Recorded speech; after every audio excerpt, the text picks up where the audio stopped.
कहते हैं अगर किसी समस्या का समाधान ना हो तो परामर्श लेना ही बेहतर है। यदि आप अपने जीवन में किसी भी तरह के उतार चढ़ाव से परेशान हैं, चाहे वो रिलेशनशिप की समस्या हो, कोर्ट केस, फैमिली मैटर, पैसा, जॉब प्रमोशन, व्यापार से संबंधित समस्याएं इत्यादि, तो ज्योतिष हेल्पलाइन डायल 199 के प्रीमियम और विश्वविख्यात ज्योतिष संस्थान द्वारा प्रमाणित एस्ट्रोलॉजर्स से परामर्श लें।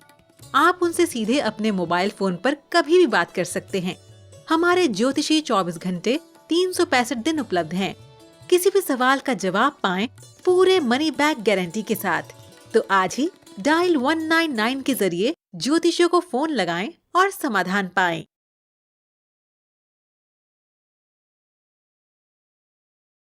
सोमवार व्रत कैसे करें, जाने पूजन विधि, आरती, कथा एवं फल। शास्त्रों के अनुसार यह व्रत सोमवार के दिन किया जाता है। इस दिन भगवान शिव और देवी पार्वती जी की पूजा अर्चना करने का विधान है। इस व्रत में शिव पूजा के बाद सोमवार व्रत की कथा सुनना आवश्यक है। व्रत करने वाले को दिन में एक बार भोजन करना चाहिए। कैसे करें सोमवार व्रत पूजन? सोमवार को ब्रह्म मुहूर्त में सोकर उठें। पूरे घर की सफाई कर स्नान आदि से निवृत्त हो जाएं। गंगा जल या पवित्र जल पूरे घर में छिड़कें।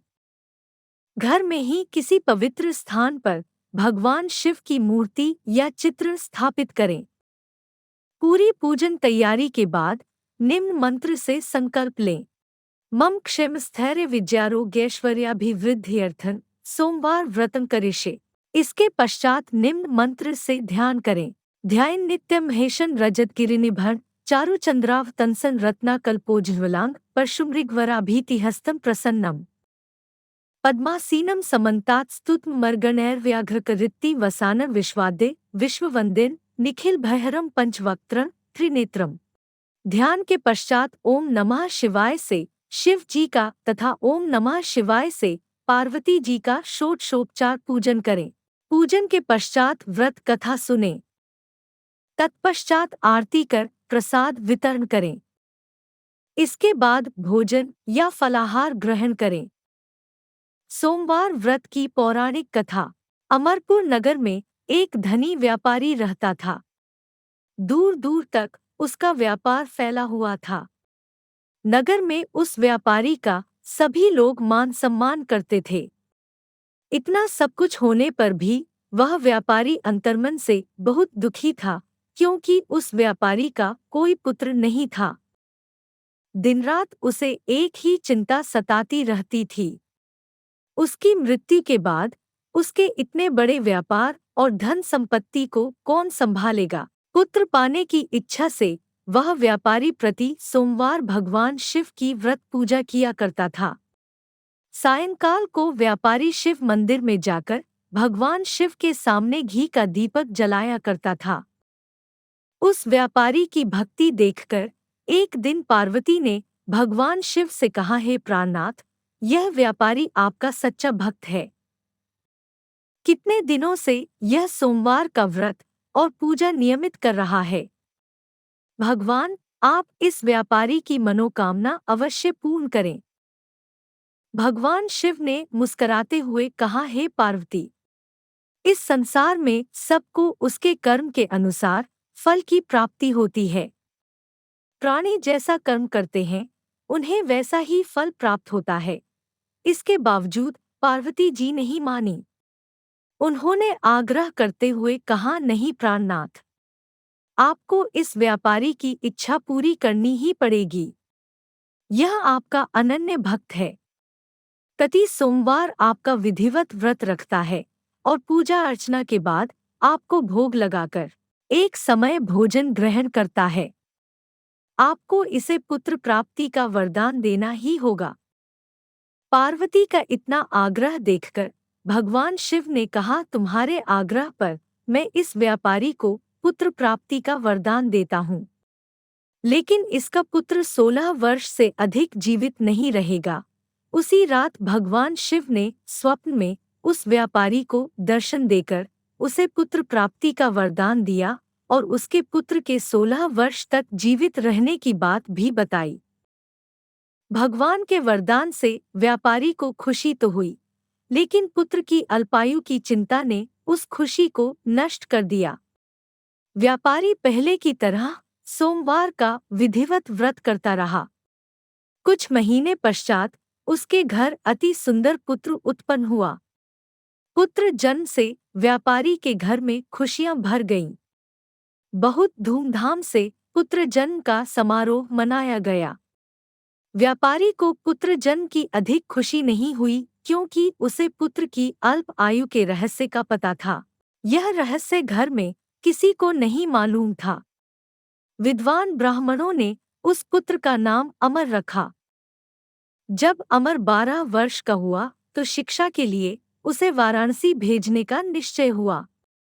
व्यापारी ने अमर के मामा दीपचंद को बुलाया और कहा कि अमर को शिक्षा प्राप्त करने के लिए वाराणसी छोड़ आओ। अमर अपने मामा के साथ शिक्षा प्राप्त करने के लिए चल दिया।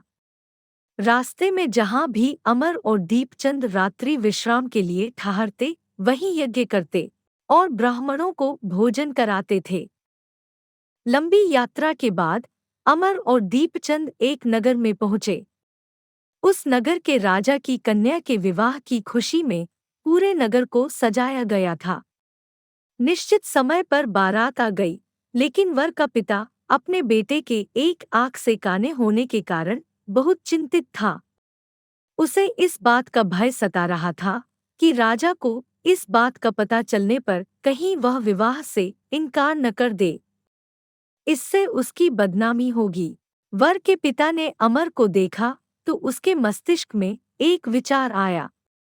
उसने सोचा, क्यों न इस लड़के को दूल्हा बनाकर राजकुमारी से विवाह करा दूं।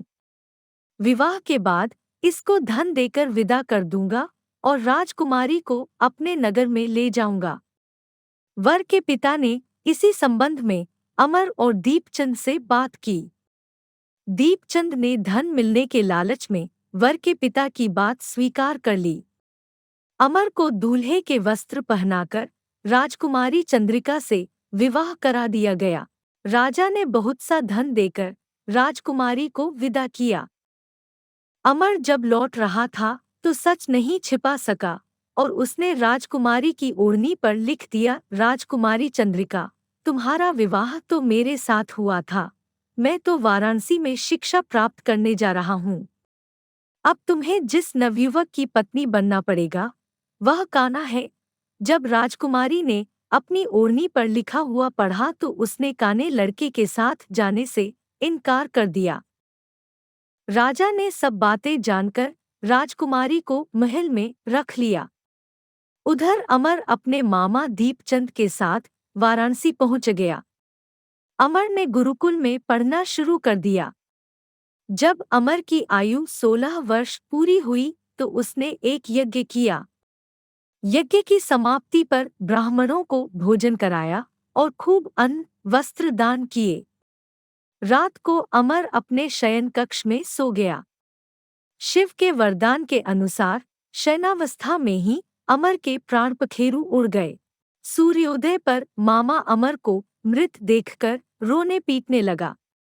आसपास के लोग भी एकत्र होकर दुख प्रकट करने लगे।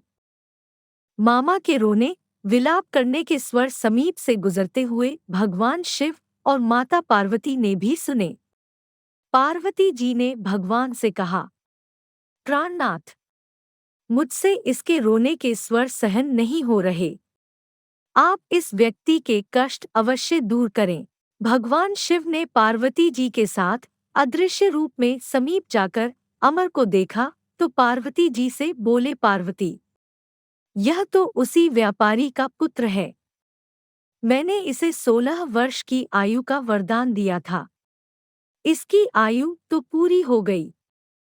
पार्वती जी ने फिर भगवान शिव से निवेदन किया, हे प्राणनाथ, आप इस लड़के को जीवित करें, नहीं तो इसके माता पिता पुत्र की मृत्यु के कारण रो रो कर अपने प्राणों का त्याग कर देंगे।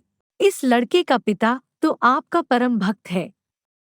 वर्षों से सोमवार का व्रत करते हुए आपको भोग लगा रहा है। पार्वती के आग्रह करने पर भगवान शिव ने उस लड़के को जीवित होने का वरदान दिया और कुछ ही पल में वह जीवित होकर उठ बैठा। शिक्षा समाप्त करके अमर मामा के साथ अपने नगर की ओर चल दिया। दोनों चलते हुए उसी नगर में पहुंचे जहां अमर का विवाह हुआ था। उस नगर में भी अमर ने यज्ञ का आयोजन किया। समीप से गुजरते हुए नगर के राजा ने यज्ञ का आयोजन देखा। राजा ने अमर को तुरंत पहचान लिया। यज्ञ समाप्त होने पर राजा अमर और उसके मामा को महल में ले गया और कुछ दिन उन्हें महल में रखकर बहुत सा धन वस्त्र देकर राजकुमारी के साथ विदा किया। रास्ते में सुरक्षा के लिए राजा ने बहुत से सैनिकों को भी साथ भेजा। दीपचंद ने नगर में पहुंचते ही एक दूत को घर भेजकर अपने आगमन की सूचना भेजी। अपने बेटे अमर के जीवित वापस लौटने की सूचना से व्यापारी बहुत प्रसन्न हुआ। व्यापारी ने अपनी पत्नी के साथ स्वयं को एक कमरे में बंद कर रखा था। भूखे प्यासे रहकर व्यापारी और उसकी पत्नी बेटे की प्रतीक्षा कर रहे थे। उन्होंने प्रतिज्ञा कर रखी थी कि यदि उन्हें अपने बेटे की मृत्यु का समाचार मिला तो दोनों अपने प्राण त्याग देंगे। व्यापारी अपनी पत्नी और मित्रों के साथ नगर के द्वार पर पहुंचा। अपने बेटे के विवाह का समाचार सुनकर पुत्रवधू राजकुमारी चंद्रिका को देखकर उसकी खुशी का ठिकाना न रहा। उसी रात भगवान शिव ने व्यापारी के स्वप्न में आकर कहा, हे श्रेष्ठी, मैंने तेरे सोमवार के व्रत करने और व्रत कथा सुनने से प्रसन्न होकर तेरे पुत्र को लंबी आयु प्रदान की है। व्यापारी बहुत प्रसन्न हुआ। सोमवार का व्रत करने से व्यापारी के घर में खुशियां लौट आईं। शास्त्रों में लिखा है कि जो स्त्री पुरुष सोमवार का विधिवत व्रत करते हैं और व्रत कथा सुनते हैं, उनकी सभी इच्छाएं पूरी होती हैं। सोमवार व्रत की आरती।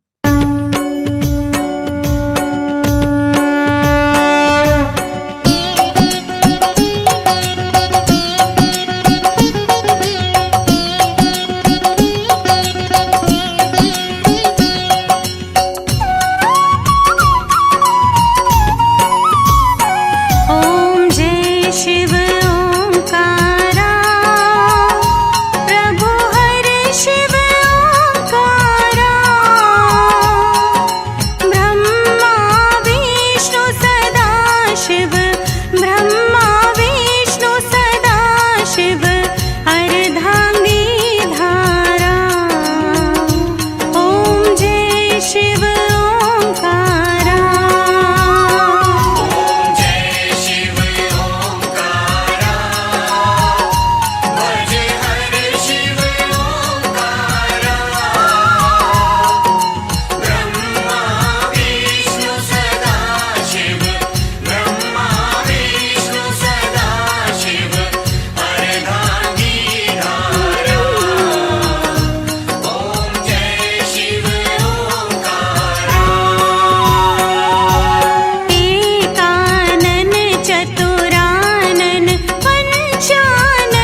शिव जानत अविवेका।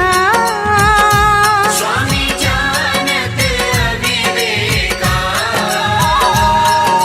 प्रणवाक्षर के मध्य, प्रणवाक्षर के मध्य ये तीनों एका। ओम जय शिव ओंकारा। ओम जय शिव ओंकारा। भज हर शिव ओंकारा। ब्रह्मा विष्णु सदा शिव, ब्रह्मा विष्णु सदा शिव, अर्धांगी धारा। ओम जय शिव ओंकारा।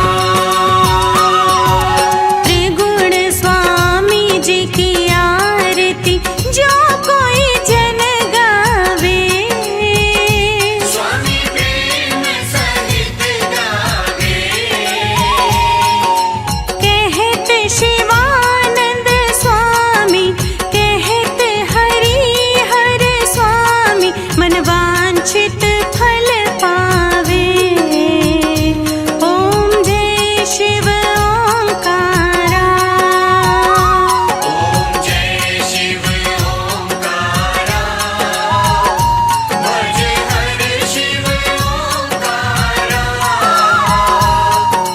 ब्रह्मा विष्णु सदा शिव, ब्रह्मा विष्णु सदा शिव, अर्धांगी धारा।